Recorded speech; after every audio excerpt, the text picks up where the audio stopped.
She bullied a girl so badly in high school that the girl literally ran away from home. 15 years later, that same girl became the reason she'll never work in the industry she spent 5 years preparing for. Karma doesn't forget. She just waits for the perfect moment. And this one was perfect. I've been trying to break into a very niche industry for a while now. We're talking 30 to 40 jobs in a city of 3 million people. I'm around 30, and it took me a while to figure out what I wanted to do with my life. I got my degree, did 2 internships. Right now, I'm working part-time in a related field and freelancing on the side while hunting for a full-time position in this specific niche. I'm willing to relocate for the right gig, but I'd rather stay close to home. So last summer, when I got an interview at one of the very few entry-level openings in my city, I was over the moon. I didn't get the job, but the interview went well enough that they told me to reapply when the next position opened up. Not bad for a first shot. Then, an acquaintance who works at that company called and asked me to coffee. I figured she wanted to give me tips on how to improve my chances next time. Instead, she told me to forget about the job, permanently. Turns out there's a woman at that company, a total superstar, who threatened to quit when word got around that they were about to offer me the position. It was a girl I went to high school with. I didn't recognize her name because she'd taken her husband's last name after getting married. Hold on, the girl she tormented in high school grew up to be a superstar in the exact industry she's trying to break into, in the exact company she's applying to? That's not karma, that's karma with GPS tracking and a grudge. I'll be honest, I wasn't the nicest person in school, and I probably treated her terribly. I looked her up. Her resume is genuinely impressive. Finished college early, won awards that people with twice her experience haven't achieved. Her public work is top tier. She's clearly the kind of employee a manager would fight to keep. And my acquaintance was right. When the next position opened, one that actually would have been an even better fit for me, I wasn't invited to interview. When I asked why, they told me a staff member had raised concerns about me and the company wouldn't consider my application. I was devastated. I worked so hard and so long to get my degree for this career. I don't think I deserve to be blacklisted for something I said when I was 17. I don't think I deserve to be blacklisted for what I said at 17. Interesting. Let's hear what she actually did at 17. Here's what happened. I knew this girl since elementary school. In middle school, we had mutual friends. Sophomore year of high school, we started hanging out a lot because my family moved into a house across the street from hers. She started calling me her best friend, but I didn't consider her mine. She also had a crush on a guy in our friend group, the same guy I started dating. Things got awkward, and I decided I didn't want to be friends with her anymore. I didn't set out to push her out of the group, but that's exactly what happened. From what I understand, she spent the rest of high school feeling completely isolated and alone. I didn't set out to push her out of the group. She just accidentally socially annihilated her. Happens to everyone, right? You date the guy your so-called best friend likes, then casually remove her from existence. Totally normal. She was a bit socially awkward as a teenager, talked a lot about books nobody read, didn't wear makeup, didn't listen to music, and I was really into music. She was a little different, but she wasn't the most unpopular girl in school, and I wasn't embarrassed to be seen with her. Looking back, I now realize I could have handled it better. Last I'd heard, she'd taken a job 2 states away. She used to talk about wanting to get the heck out of our town. So it never even crossed my mind that the person listed on the company's staff page could be the same girl from high school. Different last name, different state than expected. Later, I asked an old school friend if what I did was really that bad. She said, "Yeah, you were pretty rough with her." Then she told me something I didn't know. At some point, the girl actually ran away from home and lived with her sister in another city for a while, to get away from me. She only came back to play on a school sports team.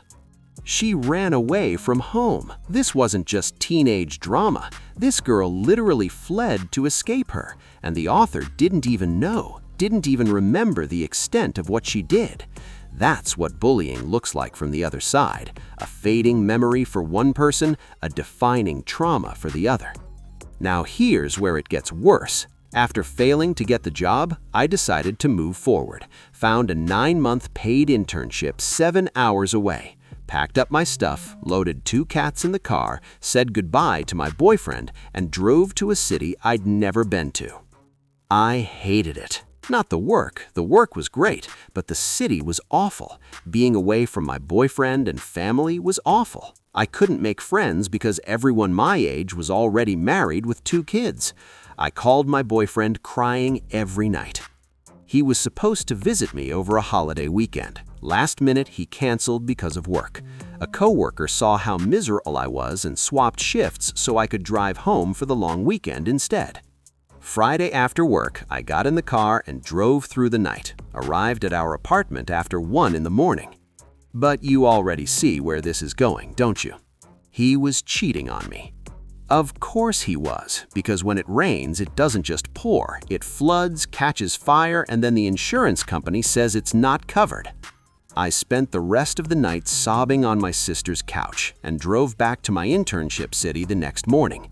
But by Tuesday, I couldn't get out of bed, or Wednesday, or Thursday. After 3 no-call no-shows, they let me go.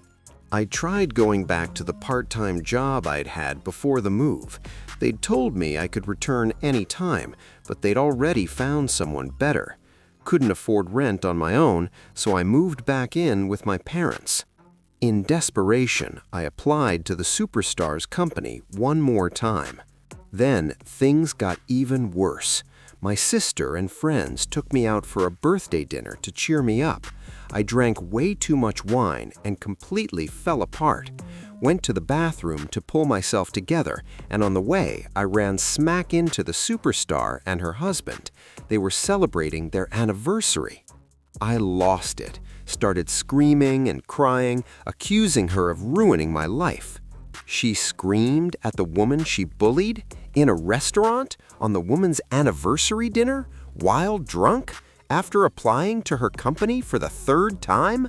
That's not a breakdown, that's a speed run of self-destruction. The restaurant asked me to leave and told me I wasn't welcome back. I spent Sunday in bed with a hangover, trying to figure out how to fix the mess I'd made. Monday morning, the hiring manager at the Superstars company emailed me. I was permanently removed from consideration, not just at their company, but across their entire network. That same afternoon, without mentioning me or the restaurant incident, the superstar posted a long thread on social media about being bullied in high school and how it gets better for teenagers going through it. She included links to local mental health resources and a national hotline. The post got thousands of likes and shares. She turned her trauma into advocacy while her bully was crying into a wine glass at Olive Garden. That's what growth looks like versus whatever this is. So, here's where I am now. No job, no boyfriend, no money, no hope of ever getting into the industry I spent 5 years preparing for. It's hard not to blame the superstar for at least part of it, especially since she poured salt on the wound after my world collapsed. I'm living with my sister, but I have to move out in January because she's expecting a baby and needs the guest room. I probably need therapy, but I can't afford it. I keep telling myself to unfollow the superstar on social media, but she has thousands of followers and is a prominent voice in the community. Last month, I got a small break when she went on vacation and posted less, but mostly it just reminded me that I've never had a job with paid vacation. She's still following the woman she bullied, still reading her posts, still comparing herself. At this point, she's not stalking her bully victim. She's subscribing to a newsletter about her own failure. All right, my loyal fans, let me break this down. Did the superstar have the right to protect herself? 100%. You don't owe your bully a second chance. You definitely don't owe them a job recommendation.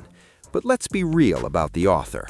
She says she doesn't deserve to be blacklisted for what she said at 17, except the girl she bullied literally ran away from home.